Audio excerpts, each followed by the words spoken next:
Es tiempo de abrir la Biblia juntos, de conectarnos con su palabra y de andar en el camino. Bueno, esta mañana, antes de entrar al pasaje que vamos a estudiar, que está en el Evangelio según San Juan, estamos estudiando el Evangelio de Juan, voy a hacer solo un par de comentarios medio anuncios. Hace unos días, una de las denominaciones más grandes tradicionales en Estados Unidos tuvo una convención en donde tuvieron que tomar una decisión. Había un ala conservadora que quería ser fiel a lo que enseña la Biblia y una más llamada progresista que creen que hay cambios que hacer, así que tomaron una decisión. En su documento básico como denominación, pues ya anotaron que ahora ya puede haber aceptación de personas gay, lesbianas, transgénero, ya pueden ser nombradas como pastores, como pastoras, o sea, cambiaron su estructura fundamental. Y hago este comentario porque Guatemala se ha mantenido un poco al margen de eso, pero lo que pasa afuera llegará tarde o temprano. Si usted quiere averiguar un poco más cómo es posible que una denominación que surgió de la Escritura ahora se aleja, pues hay un libro que no es muy nuevo, que se llama Cristianismo y Liberalismo. Para los que les guste investigar, al rato me hablan y les doy el nombre para que usted esté alerta de lo que esté pasando. Y el segundo anuncio no es para las madres solamente, sino las mamás y los papás. Hace unos 10 días, hablando con mi hijo menor, me habló de un autor que estaba escribiendo acerca de la tecnología y los niños. Así que él me empezó a contar la introducción y compré el libro, lo empecé a leer, todavía no lo he terminado. Se llama La generación ansiosa, está en inglés, después estará en español. ¿Por qué traigo esto a colación? Este señor, que no es creyente, pero es un investigador social, indica que del año 2007-2010, cuando surge el auge de la tecnología, los que ya tienen su teléfono inteligente, resulta que todos esos niños, que son la generación Z, a estos momentos es una gran cantidad tanto de jóvenes, varones y hembras, que están teniendo problemas de frustración, depresión e incluso llegando a suicidio. Y lo que él menciona es que el irnos de boca con la tecnología en esas edades, estamos hablando de los 5 a los 15, 16 años, que se está terminando de formar la madurez del cerebro. Cuando se involucran en esto, dejan de tener contacto social, pierden la manera clásica de aprender, se aíslan y entonces su cerebro no se está desarrollando bien. Yo no soy experto en eso, les traigo la inquietud para que ustedes averigüen un poco más. Y alguno me va a decir, sí, pero es que en inglés, ¿qué te crees que son la mamá de Tarzán? Hay otro en español que se llama Apaga tu celular, hecho por un latino, que más o menos va por la misma vía. Así que usted papá, usted mamá, póngale atención a esto. Yo ya no tengo hijos de esas edades, solo nietos, no soy el responsable primario, pero estoy estudiando precisamente para servir a otros. Así que fuera del anuncio, por favor, abra sus Biblias. Ya no vamos a usar la electrónica, no, tampoco, ¿verdad? No es que alejemos toda la tecnología, tiene sus lados buenos, pero por favor, con los niños chicos, póngale atención. Esto es algo muy, muy importante. Muy bien, capítulo 6 de Juan.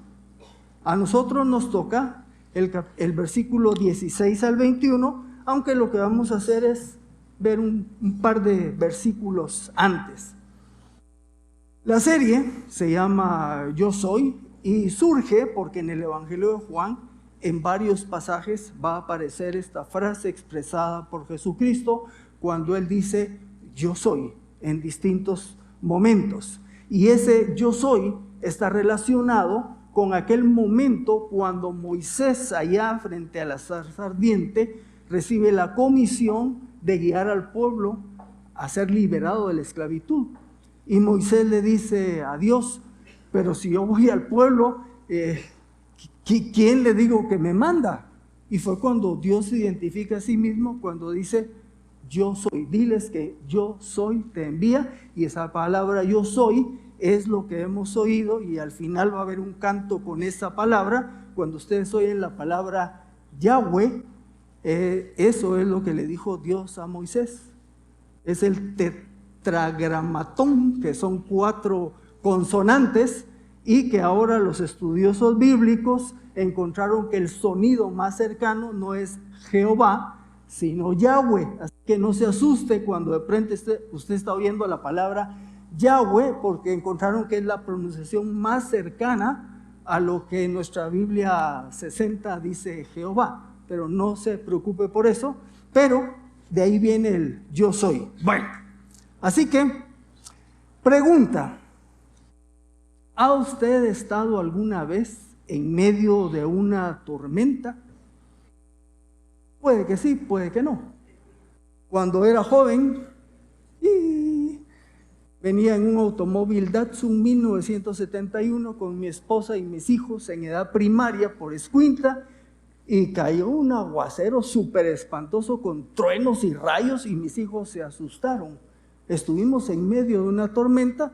Gracias a Dios no pasó nada, como es allá, un montón, y al ratito se quita. En otra oportunidad estuve en una tormenta de nieve, de nuevo con mis hijos en un automóvil yendo a un aeropuerto, y resulta que nos quedamos a la mitad, no nos dejaron pasar como buen chapín. Yo no sabía nada de nieve, era una tormenta, y nos aislaron y tuvimos que pasar la noche en un hotel porque no pudimos regresar, ni ir al aeropuerto ni regresar a donde vivíamos. Y hace unas cuantas semanas con mi hija en un aeroplano, estábamos descendiendo en un aeropuerto, y me encomendé al Señor. Ahí voy, ¿verdad? Porque la cosa se puso, de todo lo que me he movido, esa sí estuvo marca Acme. Para la nueva generación, marca Acme quiere decir grande, ¿verdad? Eso, si quieren, van a buscar al Correcaminos y ahí van a entender qué es eso. Bueno, me encomendé al Señor porque dije, aquí voy. Y bum, bum. Y de ahí nos enteramos que había un torbellino de viento, y eso fue lo que causó problema. ¿Y por qué le cuento esto? Bueno, porque vamos a ver en este pasaje una tormenta. Sin embargo, no tiene usted que haber experimentado estas tormentas físicas, hay otro tipo de tormentas. En uno de mis trabajos en tiempos anteriores, me recuerdo que el jefe me dijo, por favor tome esta unidad académica y ordénela. Así que le hice caso, llegué, puse disciplina, horarios, todo que estuviera bien, y tuve una revuelta de parte de mis subordinados. Se fueron a quejar con el jefe mayor, y pasé un medio por hacerle caso, me gané este problema, una tormenta, la verdad. Me sentí muy mal, es uno de los recuerdos fuertes que tengo de momentos difíciles. Me recuerdo estar en mi casa leyendo el libro de los Salmos y buscando ese momento de fortaleza con el Señor. Necesitaba su compañía porque me sentía muy mal en medio de esa tormenta humana que se había dado en una institución. El Señor obró y salimos adelante. Así que usted puede también haber pasado tormentas de este tipo, tormentas en su hogar, en su trabajo, en la escuela, en una relación. Bueno, vamos a ver qué sucede cuando afrontamos tormentas. El pasaje que abordamos hoy, vamos a ver una tormenta, pero también vamos a ver al Dios Hijo Todopoderoso al cuidado de sus ovejas. Por favor, busquen ahí en el capítulo 6 del Evangelio de Juan, el versículo 14.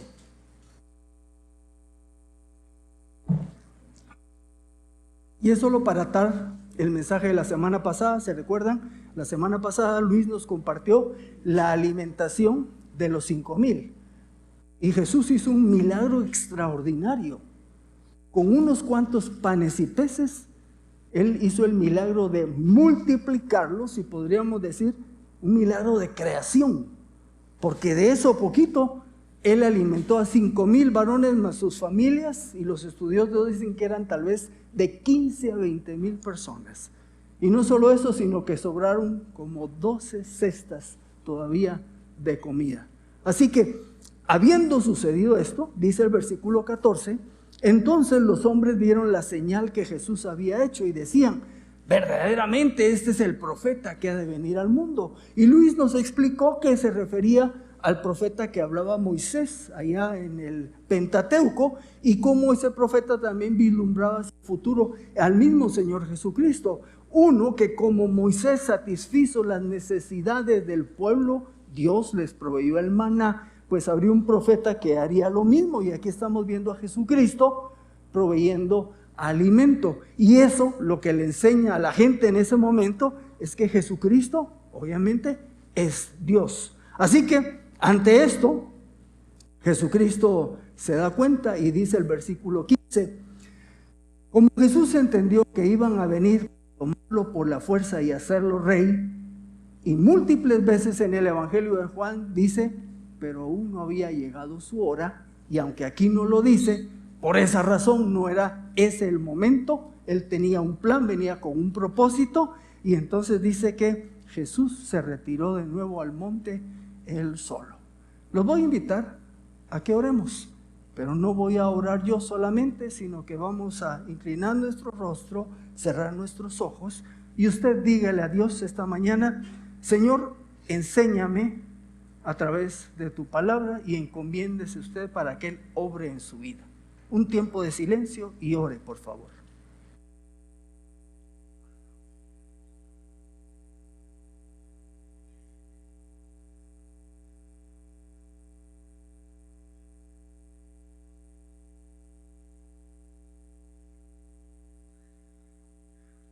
Encomendamos nuestra mente y nuestro corazón para aprender de ti. En el nombre de Jesús oramos. Amén. Pues, iniciando el versículo 16, que sí es la sesión que nos toca, se nos dice, después de esto que nos dice que Jesús se retira, dice: cuando anochecía, sus discípulos descendieron al mar. Recuerden, estaban en el mar de Galilea. Ellos habían empezado en un extremo, y si me voy a poner aquí, ellos habían empezado en la parte oeste del lago, y cuando van a donde se hace el milagro de la alimentación, están en la parte este del lago. Para algunos que les gusta la geografía, estaban cerca de donde están los altos de Golán. Hoy en día, pues son unas montañas en la parte norte de Israel que se la quitaron a los sirios, y ahí, pues en esa zona, en esa parte del lago. Así que ellos bajan, porque estaban en el monte, y bajan al mar de Galilea. Y nos podemos hacer una pregunta. Bueno, esta decisión de bajar al mar es una decisión que los discípulos tomaron por sí mismos. Ellos dijeron, bueno, como el Señor va a ir allá, nosotros vamos a bajar a donde está la barca. Veamos lo que nos dice Mateo, porque este pasaje de Juan 6 también se encuentra en Mateo 14 y también se encuentra en Marcos 6. Así que en Mateo 14, 22 dice: y enseguida Jesús, y la palabra que usa pues la busqué y sí es eso, ¿verdad? Y enseguida Jesús obligó a sus discípulos a entrar en la barca e ir delante de él a la otra orilla, mientras él despedía a las multitudes. Una vez despedida la gente, subió al monte para orar a solas, y cuando llegó la noche estaba allí solo. Lo que quiere decir es que los discípulos bajan y llegan hacia donde está la barca, porque el Señor Jesús les dijo: vayan y adelántense ustedes hacia la otra orilla, hacia el lado oeste del lago de Nazaret. Así que, entrando en la barca, dice el versículo 17 en el pasaje que tenemos, y entrando en una barca, iban cruzando el mar hacia Capernaum. Entendamos, este mar en realidad es un lago, pero así se conoce, el mar de Galilea, pero es un lago de agua dulce. Agrega el pasaje: ya había oscurecido y Jesús todavía no había venido a ellos. ¿Por qué? Porque él se había retirado a orar al monte. Notemos que estaban haciendo lo que Jesús les pidió. Ellos iniciaron ese viaje porque Jesús les dijo que lo hicieran, como la tormenta que yo les puse. En ese trabajo yo fui a hacer lo que el jefe me pidió que hiciera, y por hacer lo que me pidió que hicieran me vi envuelto en una tormenta. Así que ellos viajan, empiezan, y ese viaje más o menos se da entre las 6 y 8 de la noche, y ya estaba oscureciendo. Y menciono más o menos la hora porque más adelante vamos a ver otra hora en este relato. De nuevo, versículo 18, y se nos dice: y se agitaba el mar porque soplaba un gran viento. Ok, ellos llegan a la barca, suben, empiezan a navegar y de pronto se confrontan con un gran viento. El lago o el mar de Galilea está ubicado más o menos a 212 metros bajo el nivel del mar y está rodeado por un lado montañas de Galilea, por otro lado las montañas de los Altos de Golán. Esta característica hace que haya presencia a veces de estos vientos enormes. Por cierto, para que ustedes tengan una comparación, el mar de Galilea tiene 168 kilómetros cuadrados y el lago de Atitlán tiene 130 kilómetros cuadrados. O sea que es un 30% más grande el mar de Galilea que el lago de Atitlán. Pero hay otra similitud. ¿Se acuerdan de chocomil? Yo lo estudiaba en la primaria, ¿verdad? No es el alimento fortificado de Pancho Pantera para la nueva generación. El chocomil es un viento que se presenta en el lago de Atitlán usualmente por las tardes, y cuando yo era niño pues nos enseñaban que las embarcaciones no deberían de atravesar el lago de Atitlán por el chocomil. Resulta que allá en el lago de Atitlán los vientos del sur calientes se juntan con los del altiplano frío y eso hace que hagan esos vientos fuertes y sí, se han volcado embarcaciones.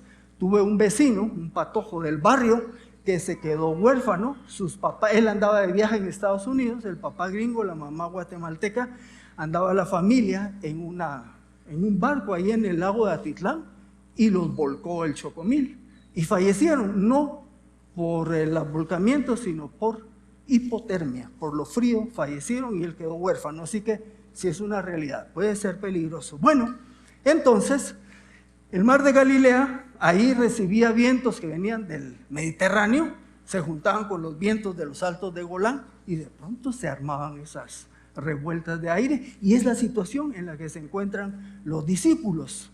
Vea usted de nuevo el 18 y dice: y se agitaba el mar porque soplaba un gran viento.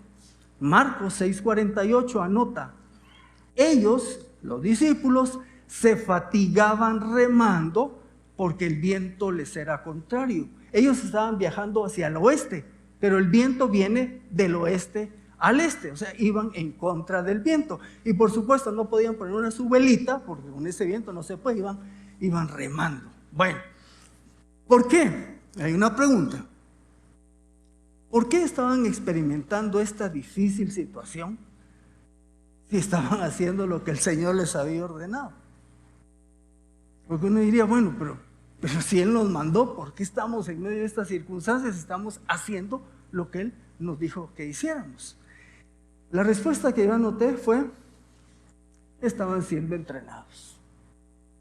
Todo ese tiempo que el Señor Jesús pasó con sus discípulos fueron 3 años de entrenamiento, con distintas experiencias, enseñanzas, vivencias. Estaban bajo entrenamiento. Algo tenían que aprender en medio de esas circunstancias. Hace muchos años, dando testimonio en un grupo cristiano, en mis albores de la cristiandad, o sea, cuando recién había conocido al Señor, hubo una reunión y yo di testimonio de algo, de una prueba que había pasado, y ni me acuerdo cuál fue, pero estaba dando gracias porque Dios me había sacado de esa situación. Y un hermano que estaba aquí a la par me dijo: no es la última, me dijo, van a venir muchas más. Y claro, yo donde lo vi, apenas salí de esta y este otro me está diciendo, no me cayó bien, ¿verdad? Bueno, ahora somos amigos, un poquito más grande que yo. Pero me dijo, así va a ser, así es la vida cristiana. Es una vida donde somos sometidos a pruebas para ir produciendo madurez y crecimiento. Bueno, haciendo la voluntad del Señor, pregunto, ¿se te ha complicado la vida? Piense, haciendo la voluntad del Señor, ¿se le ha complicado la vida? Yo perdí a mis amigos de barrio cuando conocí al Señor Jesús y les compartí de Él. A mi hermano y a mí nos aislaron, ¿verdad? Es más, uno de ellos me llegó a decir que como no queríamos ir a un lugar de mujeres que había ahí cerca, que tal vez éramos homosexuales. Eso a la edad de 18 o 19 años lastima fuertemente. Por hacer la voluntad del Señor, Estamos en una situación difícil. Ahora miren, lo importante es que si usted pasa por tormentas en la vida, esté seguro que es porque está haciendo la voluntad del Señor. Porque no vaya a ser que le pase como a Jonás, que estaba en medio de una tormenta, pero porque no estaba haciendo la voluntad del Señor. Más adelante vamos a comentar esto.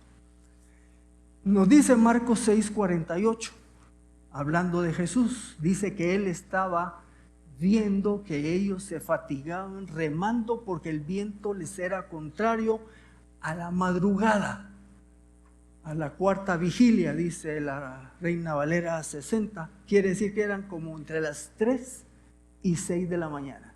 Y les dije que empezaron su travesía, pongámosle que alrededor de las 8, y 4, 12 y 3, como 6, 7 horas remando. Eso es agotador, era cansado, pero note, Jesús estaba viendo lo que estaba sucediendo. Y que se le quede esta idea para el final. Se nos dice entonces que Jesús decide caminar hacia la barca. Y algunos han objetado diciendo, bueno, si los estaba viendo, era porque estaba cerquita. Entonces lo que pasó fue que caminó por la orilla. No. Mateo 14:24 dice, y ya la barca estaba en medio del mar, azotada por las olas porque el viento era contrario. No estaba cerquita. Yo me salí todavía el día de ayer para estar seguro. Desde mi casa vi a través de un barranco para ver qué tanto miraba. Dije, pero no puedo calcular cuántos metros son. Entonces me salí a la calle, que ahí sí por calles, y llegué a 3 cuadras. Y después de 3 cuadras no atino que había, ¿verdad? No porque no vea, sino porque no distingo. Así que el Señor Jesucristo, obviamente cuando dice Marcos que estaba viendo, no se refiere a que los miraba físicamente, sino como Dios mismo estaba viendo lo que le sucedía a sus discípulos. Por favor, busquen ahí, sigan en el versículo 19.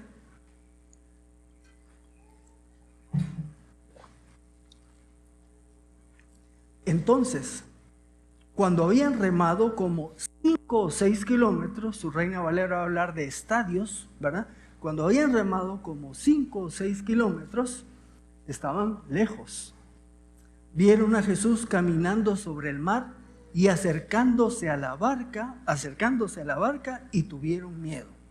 Mateo 14:26 dice, y los discípulos viendo andar sobre el mar, se turbaron diciendo, ¡un fantasma! Y dieron voces de miedo.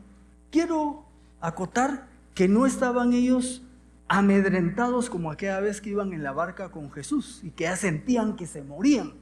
No, aquí lo que pasó fue que vieron un ser humano, una figura ahí sobre el agua y dijeron, Mateo dice, pensaron que era un fantasma y se asustaron, nada más. Bueno, en la primera ocasión, cuando iban con Jesús en la barca, estuvieron atemorizados por la tormenta. Sentían que se morían. En esta oportunidad no vemos eso. No están quejándose que van a morirse, pero sí están fatigados, nos dicen los evangelios. Yo anoto quizás un poco o bastante frustrados al no poder avanzar. Y es que cuando pasamos situaciones difíciles en la vida, a veces lo que nos agota es que pasa el tiempo, con ellos habían sido horas, con nosotros pueden ser horas, días, semanas, y como que la situación no se resuelve. Nos agotamos, nos frustramos, llegamos a pensar, ¿le importaré a Dios? ¿Será que Dios está al tanto de mi situación? ¿Será acaso que Dios se olvidó de mí? Y son las preguntas que a veces nos hacemos en medio de las situaciones difíciles. Quiero recordarles algo. La alimentación de los 5,000 presenta a Jesús como el proveedor de las necesidades de la gente. Dicen los estudiosos, Yahweh Ra, Dios el pastor, cuidando a sus ovejas. La semana pasada Luis nos habló y cómo él, a través de un testimonio personal, expresó el cuidado de Dios sobre su hijo, su esposa, y él en medio de una situación muy difícil. Ahora que Jesús camina sobre el agua, lo ilustra como el protector de aquellos que confían en él y le obedecen. Enseña a sus discípulos que Jesús tiene autoridad sobre la naturaleza. En el Antiguo Testamento, múltiples pasajes nos hablan de Dios teniendo control sobre las aguas, sobre el mar, sobre las olas, y describen a Yahweh controlando las aguas. Y aquí nosotros en este pasaje tenemos a Jesús controlando la naturaleza, siendo capaz de caminar sobre el agua. Y llegamos al versículo 20 y 21, y les dice Jesús: yo soy. Y es lo que han estado mencionando desde el inicio David, esa expresión yo soy. Cuando ellos lo ven, cuando se asustan pensando que era un fantasma, Jesús les dice yo soy. Hemos dicho que este yo soy es el equivalente, aquí Jesús estaba hablando en griego, es el equivalente al hebreo Yahweh. Yo soy el que soy, el que tengo vida por mí mismo, eterno. Así que en el momento de necesidad, de agotamiento y cansancio, Jesús, el yo soy, se presenta delante de ellos. Vea lo que dice a continuación. Entonces ellos quisieron recibirlo en la barca. Y de inmediato la barca llegó a la tierra donde iban. Reina Valera 2015, la 60. Mas él les dijo: yo soy, no temáis. El contacto con Jesús, el yo soy, elimina el temor. Y ojo, nos mencionaban que hay una relación de respeto con Dios. Sí, tenemos temor de Dios, pero por otro lado, ante la vida, la relación con Dios elimina el temor de las circunstancias.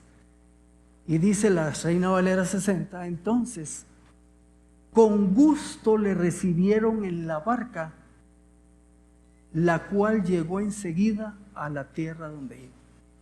Algunos autores creen que tal vez aquí hubo un milagro extendido y que en el momento en que Jesús entra a la barca, llegaron a Capernaum, ¿verdad? Y otros sencillamente dicen, no, entró, se tranquilizó todo y llegaron a su destino. ¿Qué es lo importante? Él los envió a un lugar, estuvieron un tiempo remando solos contra el viento y todo, luego él se acerca con ellos, él los estaba viendo, no se había perdido de la situación. Donde lo ven, le dicen, entra. Y entrando él a la barca, enseguida llegaron a su destino. ¿Es posible, pregunto, evitar las tormentas de la vida? ¿Es posible vivir una vida sin tormentas? No se puede. Es parte de la vida que el Señor nos ha dejado. Vamos a vivir tormentas. Entonces, es que las tormentas no son el problema es cómo las afrontamos. Recuerden, Jesús está viendo, Jesús está caminando hacia ti. Jesús, el yo soy, el Todopoderoso, Él está al tanto de ti. ¿Qué hicieron los discípulos? Lo invitaron a entrar a la barca. ¿Qué debería hacer yo en medio de las tormentas? Invítalo a entrar a tu barca. Y es que a veces, no sé, voy a hablar de mí. A veces soy un poco necio y quiero resolver las cosas por mí mismo. Y quiero salir yo solo adelante.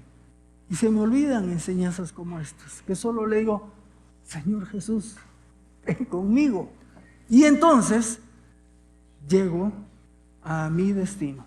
Usted esta mañana quizás está viviendo situaciones de tormenta. de hace unos días, de hace unas semanas o un poco más de tiempo. ¿Qué le parece si apropia esto? Jesús no se ha desentendido de usted. Jesús le ha estado viendo todo este tiempo. Él sabe lo que usted está experimentando. Los discípulos estaban fatigados. Usted posiblemente está fatigado, frustrado, cansado. Pues haga como los discípulos. El Señor está cerca. Señor, por favor.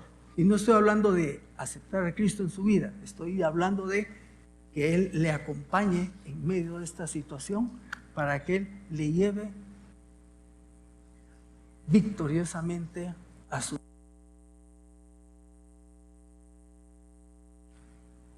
Se fue el micrófono. Buen número de años tuve problemas con mi papá. Él no era creyente y se estaba oponiendo a todo lo que yo quería hacer como creyente. Quería ir a una vigilia, quería ir a un retiro, a esto, a lo otro. Y se oponía. Ya tenía mis 20, 21 años. Un día fui a hablar con él a su oficina y era un momento de tormenta. Y le dije, cuando yo iba a parrandas, esto y esto y lo otro, usted no me decía nada. Ahora que me junto con gente sana y estoy en actividades buenas, hay una oposición de parte de usted. El hijo que vive en mi casa y yo lo mantengo, hace mi voluntad, o como tu hermano mayor, se puede ir de la casa, me dijo. Le entendí claro. Entonces le dije, bueno, quiero darle el agradecimiento por el apoyo que me ha dado hasta ahorita. No puedo ceder a eso, le dije, voy a tratar de terminar la carrera que estoy estudiando, si no, no se me hunde la vida, pero muchas gracias. Y diciendo eso, ni tenía idea qué iba a hacer, a dónde me iba a ir. Y ahí es donde el Señor Jesús entró, porque estaba respondiendo con respeto, dependiendo del Señor Jesús, y ahí fue la obra. ¡Para!, me dijo mi papá. Ese virus ya se te metió y no te lo van a poder sacar. Se refería a Cristo en mi vida, ¿no? Está bien, trato hecho, no va a haber más problema, puedes seguir con tu vida. Y se resolvió. En el momento en que usted viva conflicto, dígale al Señor Jesús que se haga cargo de él. Claro, no se me emocione, puede ser que tome algún tiempo. Aquí llegaron de inmediato. Hay situaciones, la que yo le conté en mi trabajo, tomó unas cuantas semanas y luego hubo que tomar decisiones dolorosas. Tuve que despedir al 30% de todos los profesores. Algunos me odiaron y creo que me odian hasta el día de hoy y no me agrada, pero fue parte de una tormenta vivida. El problema es que se nos olvida que el Señor Jesús está al tanto de nosotros y es lo que estamos recordando el día de hoy. Bueno, usted me va a decir, está bien. ¿Y qué pasa si estoy en medio de una tormenta porque no estoy haciendo lo que Dios quiere? Si usted es un panadero y hace un buen pan y lo fabrica bien, usted está haciendo la obra de Dios porque usted está haciendo luz en su trabajo. Si usted es un constructor, construye con la mejor calidad, bien hecho y todo, porque es hijo de Dios y usted es luz y sal. Pero posiblemente usted ha dejado de hacer lo que Dios quiere. Obviamente también me diría, no comparto el evangelio, no estudio la Biblia, no me reúno con otros, ha dejado de hacer lo que Dios quiere y está en medio de una tormenta. ¿Qué puede hacer? Lo mismo. Señor, he sido desobediente, por favor, sube a mi barca. Pero algún otro me va a decir, es que no solo es que no le he hecho caso, es que estoy haciendo cosas que lo ofenden, estoy viviendo en pecado. Y estoy en tormenta porque estoy viviendo en pecado. El pecado que usted quiera, no lo voy a mencionar, la gama que puedan haber, y usted está viviendo en tormenta. Termino entonces con el pasaje que estamos aprendiendo. Si usted está en pecado, si confesamos nuestros pecados, Él es fiel y justo para perdonar nuestros pecados y limpiarnos de toda maldad. Confiésele al Señor su pecado, Él le perdona y lo saca de esa tormenta. Lo invito a que oremos. Padre, A veces vivimos circunstancias difíciles, tormentas como los discípulos ahí en el mar de Galilea, con el viento en contra, remando por horas sin poder avanzar, y así nos sentimos a veces en nuestras circunstancias. Queremos aprender que ellos, cuando tú te acercaste, te invitaron a entrar a la barca y llegaron a su destino. Esta mañana queremos pedirte que en esa situación que estamos viviendo, tú tomes el control y nos ayudes a llegar al destino que tienes preparado.